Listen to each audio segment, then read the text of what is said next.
Assalamualaikum warahmatullahi wabarakatuh. Nama saya Dea Amelia Putri. Pada video ini, saya dan teman saya akan membahas mengenai elastisitas dan getaran. Pada subbab kali ini, kita akan membahas mengenai elastisitas, tegangan dan renggangan, modulus Young, hukum Hooke, dan penerapan elastisitas. Untuk yang pertama, kita akan membahas mengenai elastisitas. Pada dasarnya, setiap benda memiliki dua sifat, yaitu elastisitas dan plastis. Elastisitas adalah kemampuan yang dimiliki benda untuk kembali ke kondisi awalnya saat gaya yang diberikan pada benda tersebut dihilangkan. Contoh dari benda elastis adalah pegas, karet gelang, per, dan sebagainya. Sedangkan plastis adalah sifat suatu benda yang tidak memiliki kemampuan untuk kembali ke kondisi awalnya saat gaya yang diberikan dihilangkan. Contoh dari benda plastis adalah plastisin, plastik, permen karet, tanah liat, dan sebagainya. Namun, setiap benda memiliki batas keelastisannya masing-masing. Sebagai contohnya, apabila suatu pegas diberi gaya yang tidak terlalu besar, maka pegas tersebut akan kembali ke bentuk awalnya. Tapi, jika diberi gaya yang sangat besar, maka benda tersebut tidak akan kembali ke bentuk awalnya. Benda tersebut tidak dapat kembali ke bentuk awalnya karena gaya yang diberikan pada benda tersebut melampaui batas keelastisan dari benda tersebut, sehingga benda tersebut tidak dapat kembali ke bentuk awalnya. Berikut adalah grafik hubungan antara gaya dengan pertambahan panjang bekas. Pada grafik dapat dilihat bahwa garis lurus OA adalah gaya F sebanding dengan pertambahan panjang bekas atau delta L. Garis OF menunjukkan gaya yang diberikan pada benda, dan garis O ke delta L adalah menunjukkan pertambahan panjang yang terjadi pada benda. Jika benda diberi gaya dari O sampai ke A, maka benda tersebut masih termasuk benda elastis. Sedangkan jika gaya tersebut ditambah hingga ke B, maka benda tersebut telah sampai pada batas keelastisannya. Jika benda tersebut diberi gaya antara titik B dan titik C, maka benda tersebut sudah termasuk benda plastis, sehingga benda tersebut tidak dapat kembali ke bentuk awalnya. Nah, jika gaya yang diberikan pada benda tersebut ditambah hingga pada titik C, maka benda tersebut dapat rusak karena benda tersebut sudah sampai pada titik patahnya. Jika suatu benda diberi gaya yang melebihi batas keelastisannya, maka benda tersebut akan menjadi benda plastis, sehingga benda tersebut tidak dapat kembali ke bentuk awalnya. Nah, benda tersebut dapat mengalami tegangan dan renggangan. Tegangan dan renggangan sendiri dapat terjadi apabila suatu benda diberi gaya yang sangat besar, maka benda tersebut dapat mengalami tegangan dan renggangan tersebut. Tegangan atau stres adalah hasil bagi antara gaya tarik F yang dialami kawat dengan luas penampang A. Sebuah benda elastis dengan panjang L0 dengan luas penampang A diberikan gaya F sehingga bertambah panjang. Dalam keadaan ini dikatakan benda mengalami tegangan. Sebagai contohnya dapat dilihat pada gambar di samping. Pada gambar di samping, benda diberi gaya F sehingga benda mengalami pertambahan panjang yaitu delta L. Secara sistematis, tegangan dapat dituliskan sebagai F per A, di mana F adalah gaya yang diberikan pada benda dengan satuan Newton dan A adalah luas penampang dari benda tersebut dengan satuan meter kubik. Selanjutnya adalah renggangan atau strain. Renggangan atau strain adalah hasil bagi antara pertambahan panjang atau delta L dengan panjang awal atau L0. Benda elastis akan bertambah panjang ketika diberi gaya yang melebihi batas keelastisannya. Sebagai contoh, pada gambar di samping, benda diberi gaya F sehingga terjadi pertambahan panjang dari yang awalnya L0 menjadi L. Renggangan dapat didefinisikan sebagai berikut: delta L per L0. Selanjutnya ada modulus Young. Renggangan merupakan ukuran mengenai seberapa jauh batang tersebut berubah bentuk. Tegangan diberikan pada materi dari arah luar, sedangkan renggangan adalah tanggapan materi terhadap renggangan. Pada daerah elastis, besarnya tegangan berbanding lurus dengan renggangan. Perbandingan antara tegangan dan renggangan benda tersebut disebut modulus elastis atau modulus Young. Modulus Young atau yang biasa dituliskan dengan E besar adalah tegangan dibagi renggangan, sehingga dapat didefinisikan E sama dengan F, yaitu gaya yang diberikan pada benda per luas penampang dibagi renggangan, atau dapat dijabarkan delta L per L, sehingga didapatkan F dikali L per A dikali delta L. Nilai modulus Young hanya bergantung pada jenis benda atau komposisi benda, tidak bergantung pada ukuran atau bentuk benda. Nilai modulus Young beberapa jenis bahan dapat kalian lihat pada tabel berikut ini. Satuan SI untuk E adalah Pascal atau PA atau ton meter kubik. Pada tabel tersebut dapat dilihat nilai modulus Young dari berbagai jenis bahan. Aluminium dengan modulus Young 70 kali 10 pangkat 9 Newton per meter kubik sampai timah yaitu 16 kali 10 pangkat 9 Newton per meter kubik.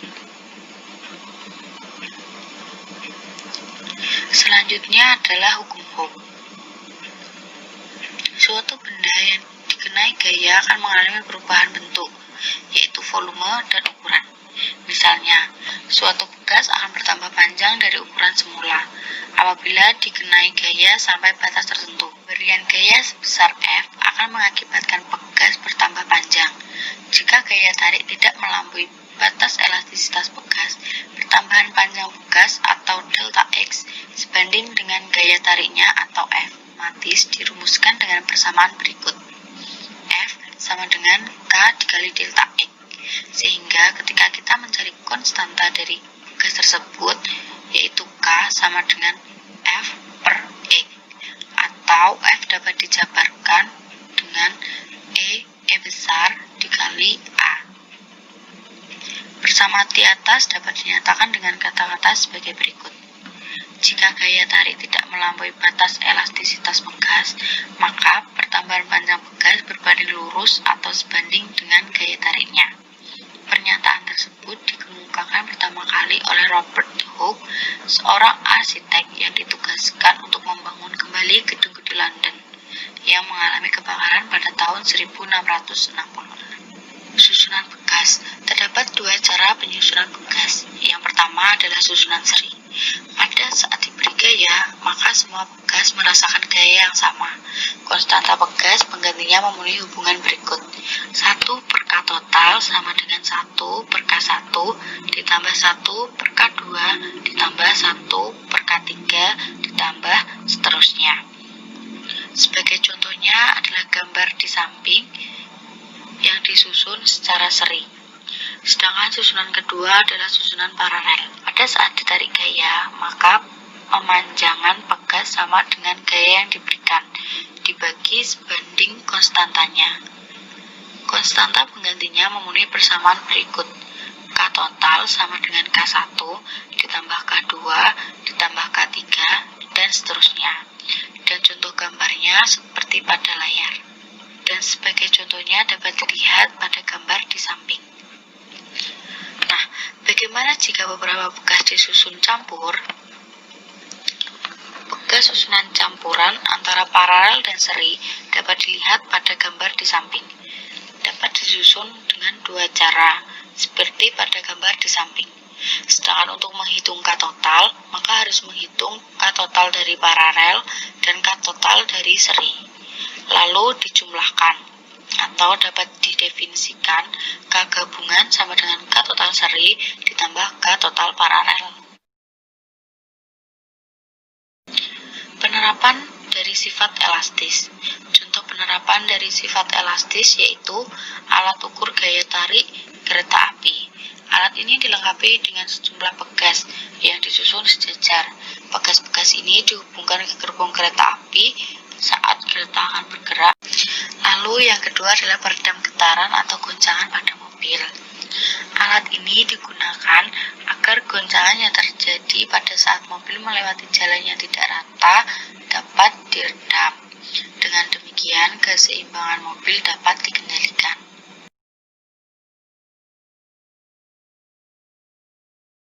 Sekian dari saya, untuk selanjutnya akan dilanjutkan oleh teman saya. Terima kasih.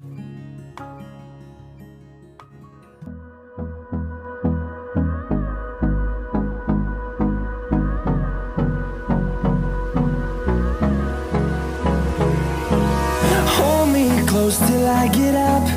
Time is barely on our side. I don't wanna waste what's left. The storms we chase are leading us. Assalamualaikum warahmatullahi wabarakatuh.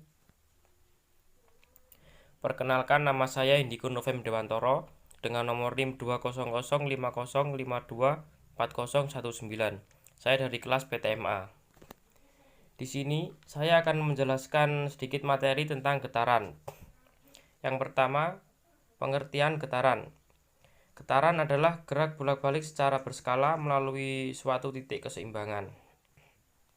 Nah, karena terjadi dengan berskala, getaran sering juga disebut dengan gerak periodik. Pada umumnya, setiap benda pasti dapat melakukan getaran.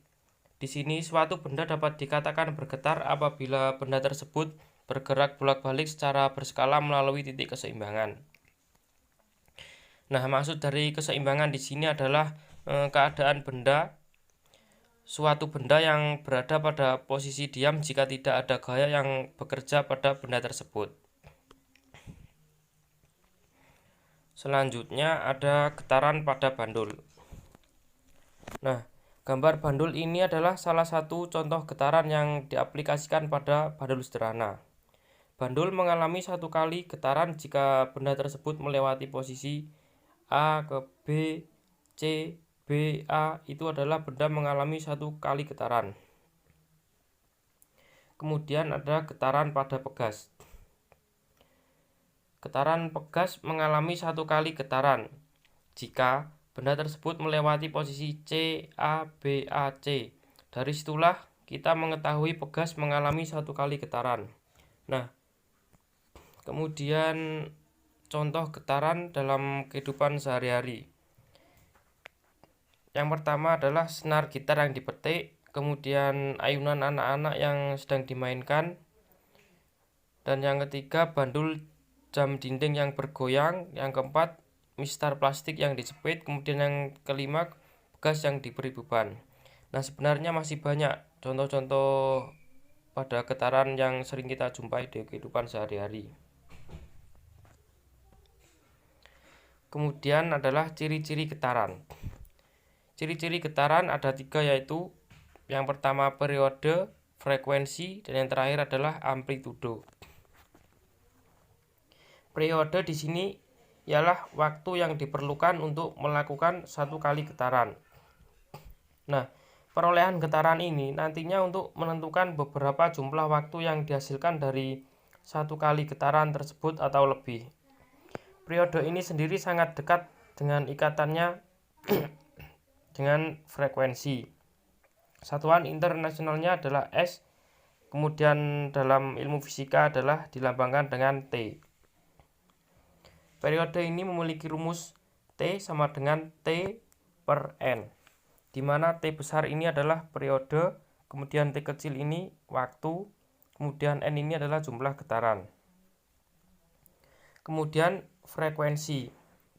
Frekuensi adalah banyaknya jumlah getaran yang terjadi dalam 1 detik. Unit dalam sistem frekuensi ini adalah Hz. Dan dalam ilmu fisika frekuensi ini dapat dilambangkan dengan huruf F. Frekuensi ini memiliki rumus F sama dengan N per T, di mana F ini adalah frekuensi sama dengan N jumlah getaran, kemudian T kecil adalah waktu. Kemudian yang terakhir adalah amplitudo. Amplitudo adalah simpangan deviasi terjauh dari titik keseimbangan. Di sini amplitudo dapat diartikan sebagai jarak terjauh dari titik keseimbangan ketika getaran itu terjadi. Kemudian di sini ada sedikit contoh soal. Sebuah benda bergerak dalam selang waktu 60 sekon dan membuat 6000 getaran. Kemudian tentukanlah besar frekuensi dan periodenya. Sebelum itu kita harus mencari yang diketahui dulu ya. Yang diketahui tadi kan waktu 60 sekon dan membuat 6000 getaran. Nah, waktu di sini dilambangkan dengan T, yaitu yang diketahui adalah T sama dengan 60, kemudian jumlah getarannya adalah 6000. Kemudian yang ditanyakan adalah frekuensi dan periodenya. Langsung saja kita masukkan rumusnya, yaitu tadi F sama dengan N per T. Kemudian kita masukkan tadi yang sudah diketahui, waktunya 60, jumlah getarannya 6000. 6000 per 60 sama dengan 100 Hz. Kemudian yang periodenya, rumusnya tadi adalah T sama dengan T per N. Kemudian tinggal memasukkan angkanya tadi, 60 per 6000 sama dengan 0,01 sekon. Kemudian ada macam-macam getaran. Yang pertama adalah getaran bebas dan yang kedua getaran paksa. Di sini getaran bebas adalah getaran yang terjadi ketika sistem mekanis dimulai dengan adanya gaya awal yang bekerja pada sistem itu sendiri, lalu dibiarkan bergetar secara bebas. Nah, getaran bebas akan menghasilkan frekuensi yang natural karena sifat dinamika dari distribusi massa dan kekuatan yang membuat getaran. Contoh, bandul yang ditarik kemudian dilepaskan dan dibiarkan menghasilkan getaran sampai pergerakan bandul tersebut berhenti. Kemudian yang kedua adalah getaran paksa. Getaran paksa di sini adalah suatu getaran yang terjadi ketika gerakan bolak-balik karena adanya gaya luar yang secara paksa menciptakan getaran pada sistem. Contoh pada getaran paksa ini adalah getaran rumah yang roboh ketika gempa. Saya kira cukup itu saja yang dapat saya jelaskan. Kurang lebihnya mohon maaf. Saya akhiri. Wassalamualaikum warahmatullahi wabarakatuh.